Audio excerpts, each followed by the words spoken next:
Olá, meu caro aluno, você do terceiro ano do ensino médio, aqui é o professor Antônio Almeida Pereira, né? O professor Almeida, e trazendo para vocês, através das trilhas de aprofundamento, o tema sobre movimento sustentável.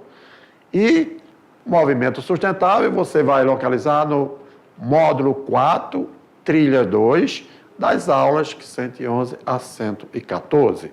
Então, olha aí, seja bem-vindo à trilha de aprofundamento, falar de movimento sustentável. Vamos lá, então?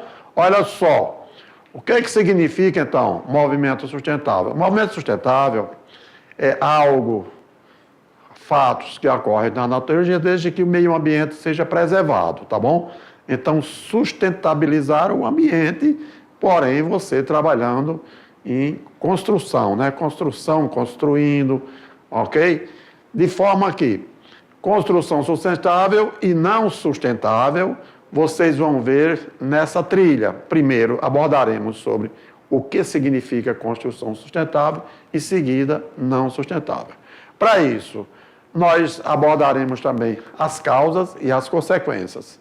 Mas qual é a diferença de causas para consequências, ok? Então, meu caro aluno, quando se fala em causas, nós estamos falando aquilo que acontece, ok? Antes. Então, as causas é o que vem antes. Agora, quando os fatos acontecem, com as causas foram surgidas, e aí vem as consequências, que é o resultado do que aconteceu, ok? Então, causas é o que vem antes, consequências é o que vem em seguida.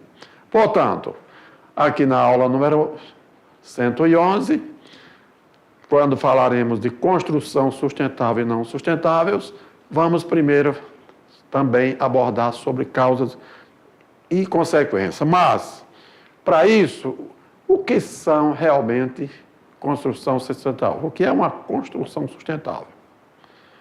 Construção sustentável é uma forma de se construir casas e edifícios harmonizando-os com o meio ambiente. Quer dizer, o ambiente deve permanecer sustentável, inabalado, não agredido.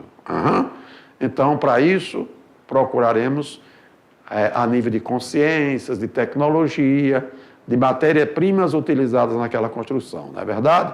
Logo, a construção sustentável, durante toda a sua produção e pós-construção, tem como objetivo amenizar os impactos à natureza, quer dizer, construir sem gerar impactos, amenizar, quer dizer, diminuindo os impactos durante aquela fase.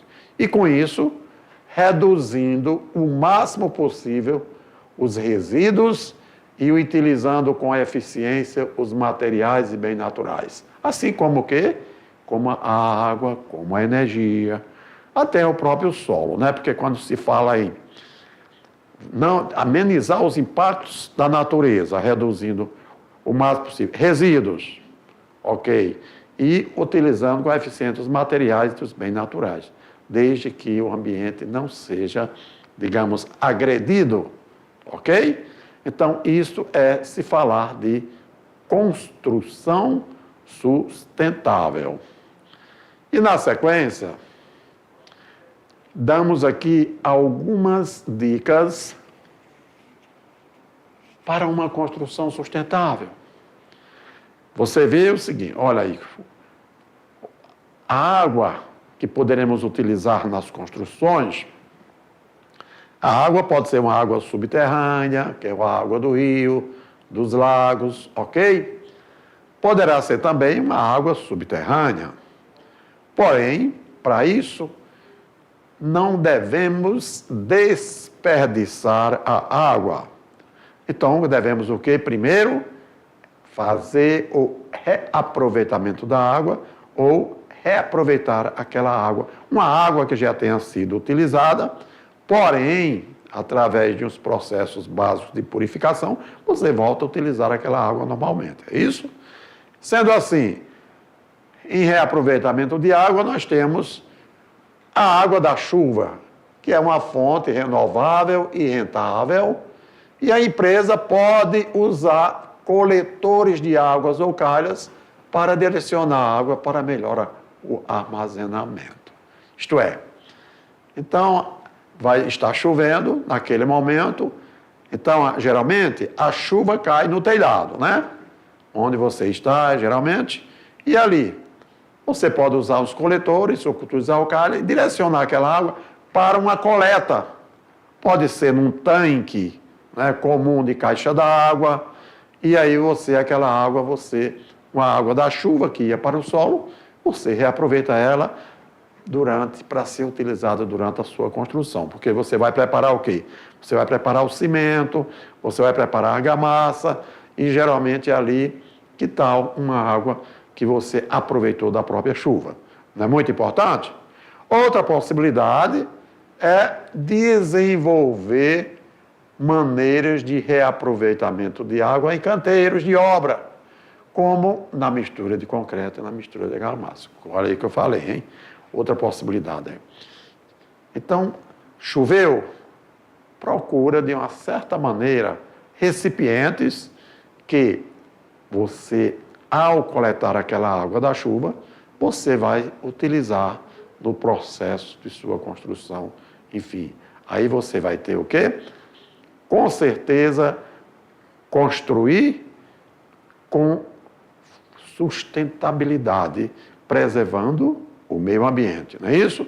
E aqui tem a gravura, por exemplo, o telhado da sua casa, olha, a área de computação, de captação, de captar o que é.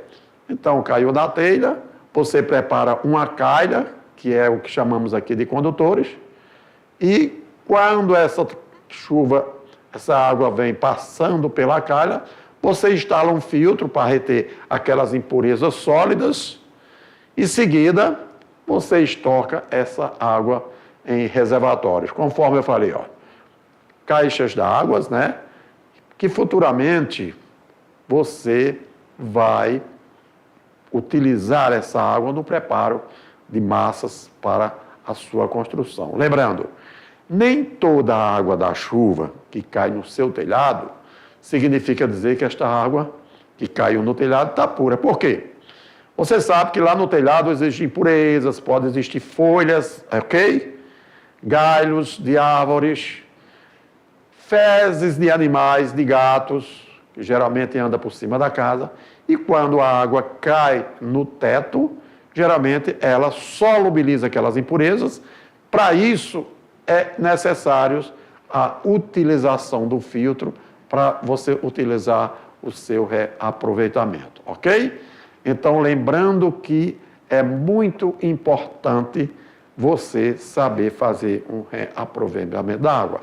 Lembrando que o reservatório no qual você vai estocar a sua água para o uso posterior, esse reservatório também deve ser devidamente limpo, né?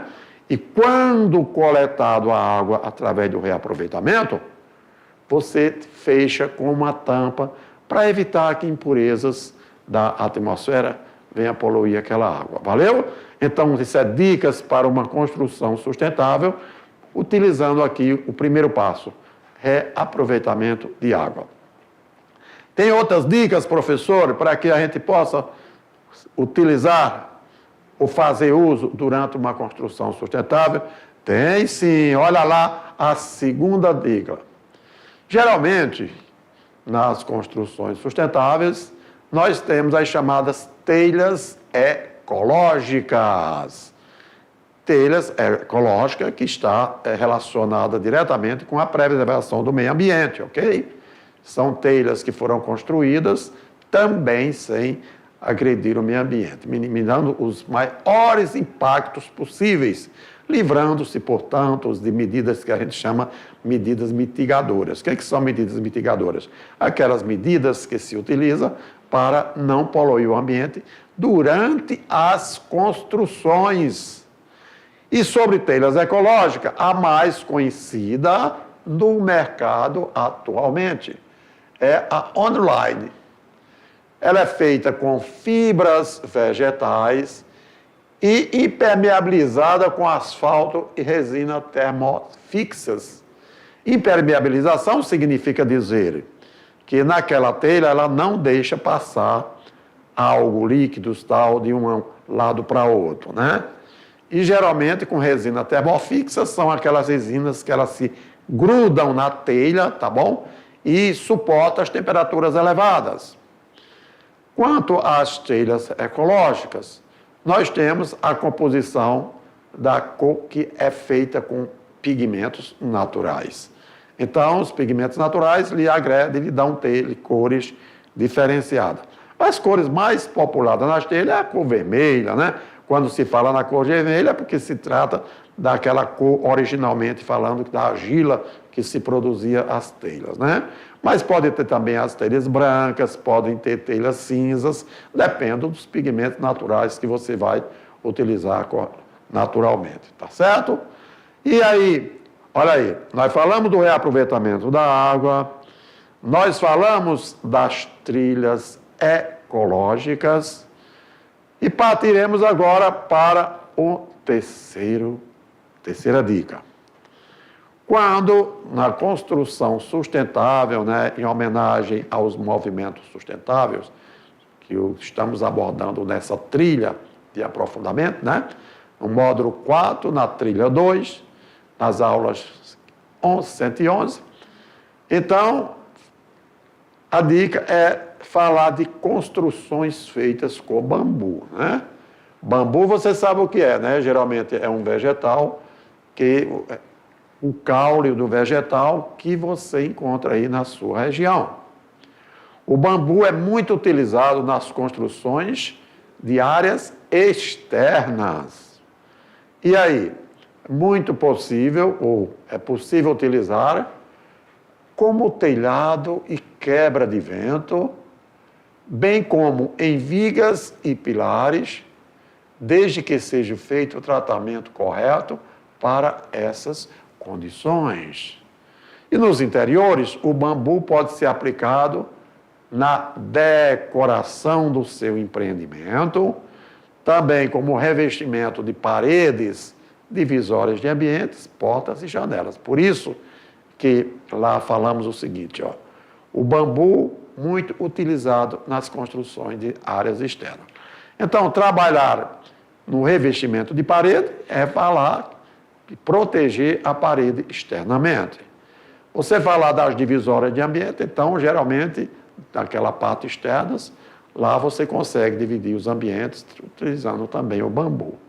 E portas e janelas, a parte externa da residência, ela tem o quê? Você tem portas e janelas e o bambu você pode utilizar perfeitamente que você está trabalhando com movimento sustentável e também condição sustentável.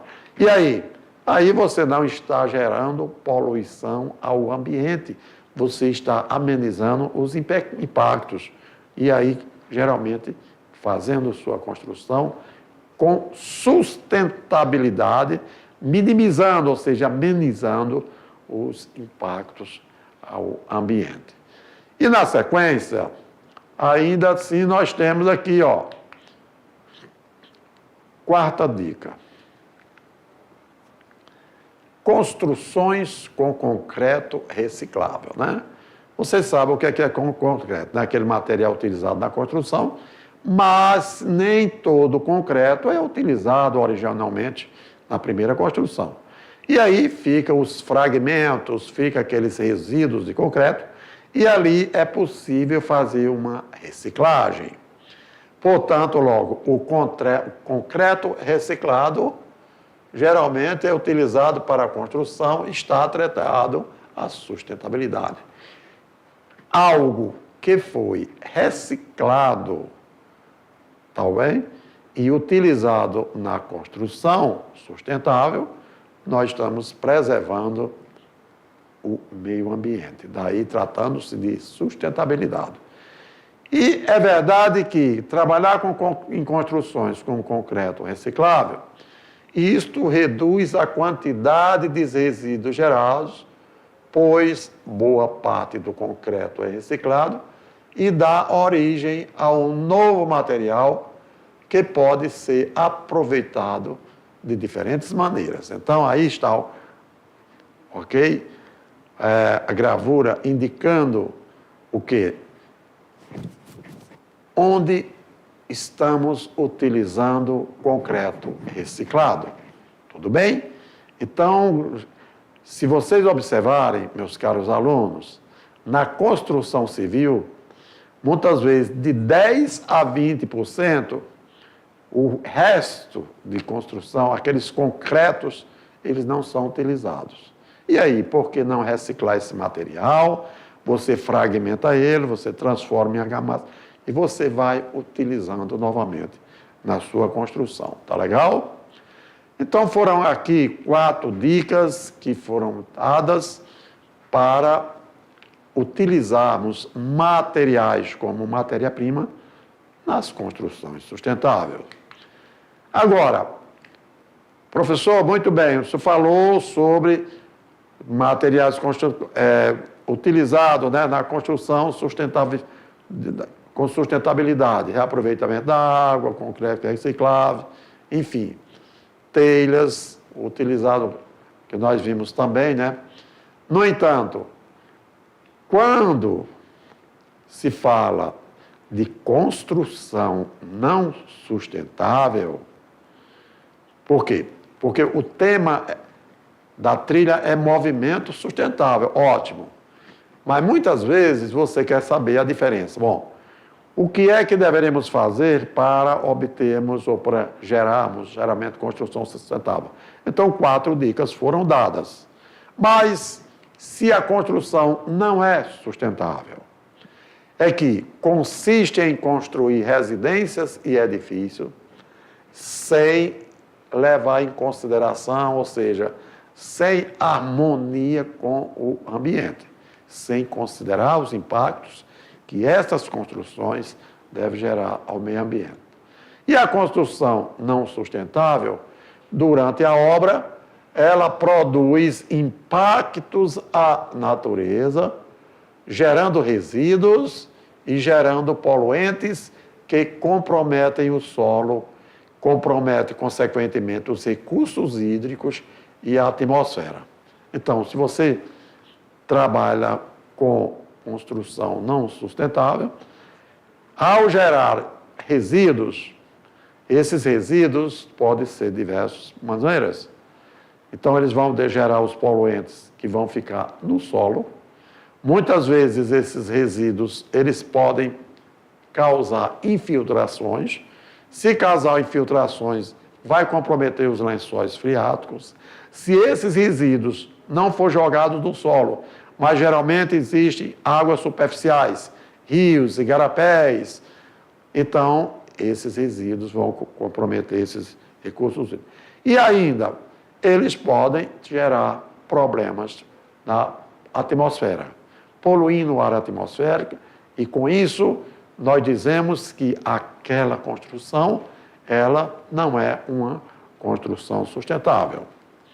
Na sequência ainda, quando se fala em construções, conforme nós vimos aí, ó, não sustentáveis, não considerando a sustentabilidade do ambiente, então falamos do conceito sobre a poluição hídrica, que aqueles resíduos da construção podem trazer ao ambiente. Então, falar de poluição hídrica é que consiste na presença de poluentes da água, que inclui bactérias, né, que são contaminações microbiológicas, vírus, parasitas, fertilizantes, pesticidas, medicamentos, nitratos, fosfatos, plásticos, resíduos fecais e até substâncias radioativas. Então, todo esse tipo de resíduos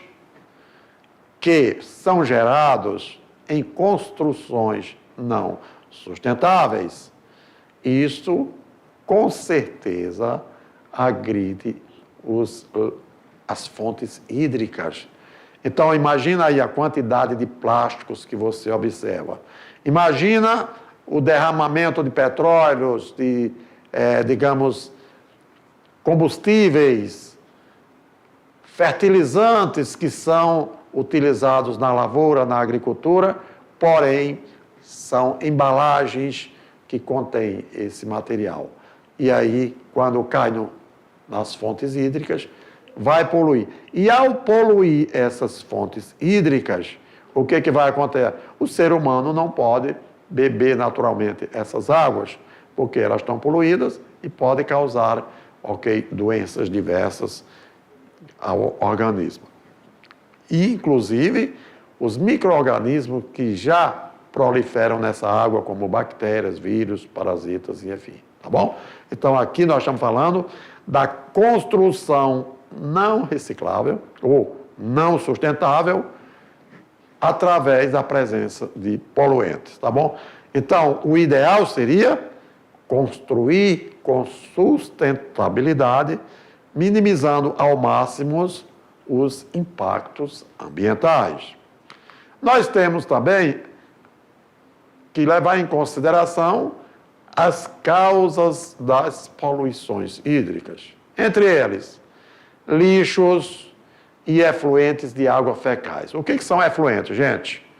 Geralmente os banheiros, os sanitários nas comunidades, geralmente eles não são canalizados. E aí eles vão seguindo, a céu aberto. Com isso, olha lá, a gente chama isso de efluente, aquilo que escoa, conduzindo ali coliformes fecais, enfim. A principal forma de contaminação dessas águas é o lançamento de esgoto sem o devido tratamento nos corpos hídricos. Então, onde não tem tratamento de esgoto, não tem tratamento sanitário, consequentemente, aí sim, além do lixo, os efluentes vão levando águas com contaminações fecais. E o que sabemos é que, segundo dados da ONU, Organização das Nações Unidas, lixos e efluentes de águas fecais contemplam mais de 80% das águas residuais do mundo que chegam ao mar e aos rios sem tratamento. Então você, tudo bem, aí na zona rural, você está na zona, acontece em pequenas quantidades. Agora, nos centros urbanos, aonde não tem tratamento de esgoto, então, essas águas residuais, elas vão vai pelo igarapé e vai contaminar os rios maiores. E ao contaminar os rios maiores, essas águas vão para onde? Vão parar no mar, Então, se não gera tratamento, consequentemente, ela gera uma fonte morta. Por quê, meu aluno? Quanto mais poluição nas águas, menos oxigênio dissolvido, que é daí que os peixes vivem e utilizam. Então, só lembrando um detalhe. Você já viu, peixe não sobrevive das águas superficiais, porque ali a água ela está quente, ela recebeu a ação da luz solar. E aí, como eles vivem de oxigênio dissolvido, peixe não tem pulmão, peixe tem traqueia. Então, geralmente, os peixes eles vão nas profundidades da água buscar o oxigênio dissolvido, porque a água lá é fria. E já pensou se naquele solo onde a água está, se tiver poluente, como mercúrio, dejetos, enfim, a presença de resíduos provenientes de esgotos, efluentes que não são tratados, eles tiram todo o oxigênio da água e o que acontece? Os peixes morrem. E você vê grande quantidade de peixes flutuando porque morreram devido à ausência de oxigênio, tá bom? Então, só lembrando para você a importância de trabalhar numa construção sustentável e não construção que não seja sustentável, porque vai gerar impactos ao meio ambiente. Tá joia? E aí, olha só, imagina nessa época agora, vocês estão presenciando, muito oportuno aí, o tal do desmatamento. E falar de desmatamento ou desflorestamento refere-se à eliminação total ou parcial de qualquer tipo de cobertura vegetal. E atualmente é considerado um dos maiores problemas ambientais.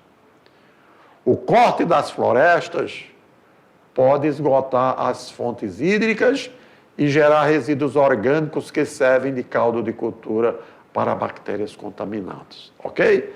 Então, imagina aí o desmatamento. Então, o desmatamento pode ser de diversas maneiras. Primeiro, a ação direta do homem, cortando os vegetais, derrubando as árvores. Ou ainda, diretamente pela ação do fogo. E quando se usa o fogo, além de você desmatar a floresta, você vai gerar o impacto da poluição. Primeiro, o aumento de calor naquela região e a fumaça que vai para a atmosfera, destruindo o oxigênio puro do qual nós respiramos para sobreviver. Então, gente, isto são causas de poluição, né? Nós vimos sobre a poluição hídrica, nós vimos os esgotos que podem gerar nos rios com a mortandade de peixes. Peixes sobrevivem de oxigênio dissolvido. E aonde tem poluição nas águas, com certeza não existe oxigênio e os peixes com certeza vão morrer. Tudo bem? E aí, ainda assim, um dos fatores que contribui também quando você fala de desenvolvimento ou movimento que não é sustentável, as construções que não são sustentáveis, é porque não respeita aquilo que garante a vida do meio ambiente. E um dos fatores importantes não é que você construir indústrias seja nocivo ao ambiente, não é isso. Você pode construir as indústrias com sustentabilidade, com preservação do meio ambiente. Você está vendo essa gravura aí, ó? Então, tem uma indústria, porém, você tem o quê? Uma vegetação verde, preservada. Isso é muito importante, né? Porque a atividade industrial é uma das principais causadoras de poluição dos corpos hídricos.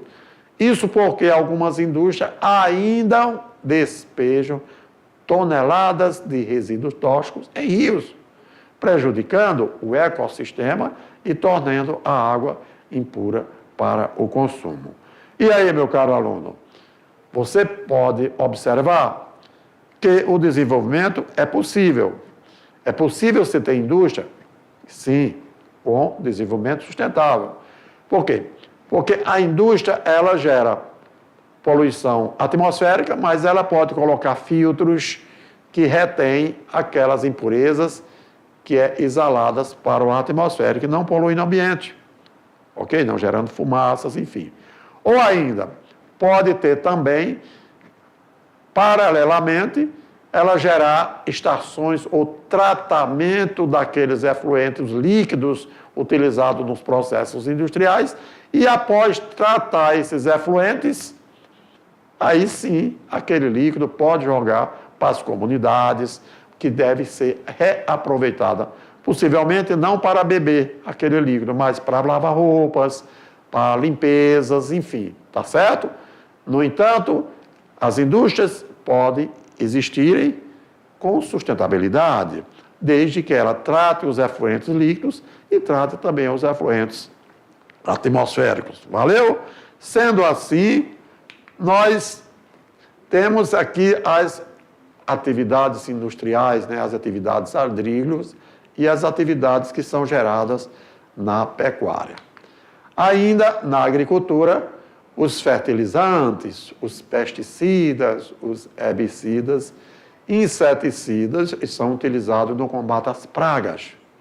Quando utilizado de forma indevida, acaba sendo arrastado para os rios com as águas e aí vai gerar poluição hídrica, né? Matando os peixes e contaminando a água, porque o ser humano também precisa daquela água. E aí, não é só matar os peixes, mas você também não pode utilizar daquela água, não é isso? Aqui nós temos algumas gravuras, né? Olha aí no meio agrícola, no meio rural, tudo é possível de se produzir. Porém, vamos preservar o ambiente, vamos trabalhar com movimento sustentável. E, na sequência, os derramamentos de petróleo estão muito presentes no ambiente, né? Ao ser derramado no meio ambiente, combustíveis ou derivados de petróleo, eles desencadeiam uma série de prejuízos para o ecossistema, causando alterações químicas e físicas no ambiente, além, é claro, de prejudicar a vida existente naquele local. Seja a vida dos animais, seja a vida dos peixes. E aí, como é que o ser humano vai utilizar essa água se aquela água está completamente contaminada, ok? Aí, sendo assim, olha aí, algumas consequências que nós devemos observar da poluição hídrica. É que a poluição hídrica empobrece os ecossistemas aquáticos e facilita a proliferação descontrolada de algas fitoplânctons nos lagos, a eutrofização e poluição da cadeia alimentar. Ainda mais consequências da poluição hídrica, nós temos a diminuição da biodiversidade local, especialmente animais e plantas aquáticas, contaminação do nível freático e demais fontes de água diversas, proliferação de doenças de vinculação hídrica, como hepatite, cólera, leptospirose, e acentuação de processos de eutrofização dos corpos hídricos. O que é que nós vimos aqui, meu caro aluno? Então, nós vimos tudo sobre construção sustentável, construção não sustentável, e na construção não sustentável, o que é que nós vimos, sabe aí? Primeiro, na construção sustentável, nós vimos dicas para construir sem prejudicar o ambiente. Mas na construção não sustentável, nós vimos as causas e as consequências das poluições que devem existir no meio ambiente, ok? Então, fique ligado, porque isto é muito importante para que tenhamos, ok? Construções com sustentabilidade, preservando assim o ambiente. E agora é a sua vez, meu caro aluno, olha só, para isso, olha só, nós falamos tudo para você, construção sustentável, não sustentável, na aula 111 e aqui na 102, atividade para você. Mas o caro professor presencial, como atividade de sala, gostaríamos que nossos alunos assistissem aos seguintes documentários envolvendo sustentabilidade e construção sustentabilidade, ok? Primeiro, o que é sustentabilidade? Olha o link aí disponível para você assistir. 2, tripé da sustentabilidade. 3, construção sustentável, também disponível nesse link. E não esquecendo, olha a nota, ao assistir os vídeos, os estudantes farão breves comentários sobre os temas abordados ou, se possível, faça em forma de debates e diálogo entre os seus alunos. Ainda mais na aula 113, atividade também. Então, aqui, meu caro professor presencial, como atividade, sugiro nossos alunos assistirem aos seguintes documentários envolvendo poluição hídrica e suas causas. Então, ele vai assistir primeiro sobre poluição hídrica, neste link aí. 2, meio ambiente, poluição das águas. E, ao assistir os documentários, os alunos farão breves comentários sobre os temas abordados, descrevendo as suas opiniões sobre a questão hídrica e o meio ambiente nos tempos atuais em Rondônia, no Brasil e também no mundo. E a importância de fazer o quê? Construção sustentáveis, preservando o meio ambiente. Ainda temos na aula 14, caro professor, como atividade de sala, sugerimos que os nossos alunos assistam o documentário sobre consequências da poluição hídrica. 1, causas e consequências da poluição hídrica. Olha o link aí. 2, consequências da poluição hídrica. 3, consequências da poluição em geral. E ao assistir os vídeos, olha o lembrete, os nossos alunos farão comentários sobre os temas abordados, que nessa temática também pode incluir a situação atual dos rios do estado de Rondônia, e assim, o que fazer? Ok? Então, que bom, meus alunos, vocês aí do terceiro ano do ensino médio, lembrando sobre a presença dos nossos professores presenciais, que só estimulam nossos alunos, é isso? E nesse módulo 4 da trilha 2 de aprofundamento, nós falamos de movimento sustentável. Um grande abraço e boa sorte para vocês. Valeu?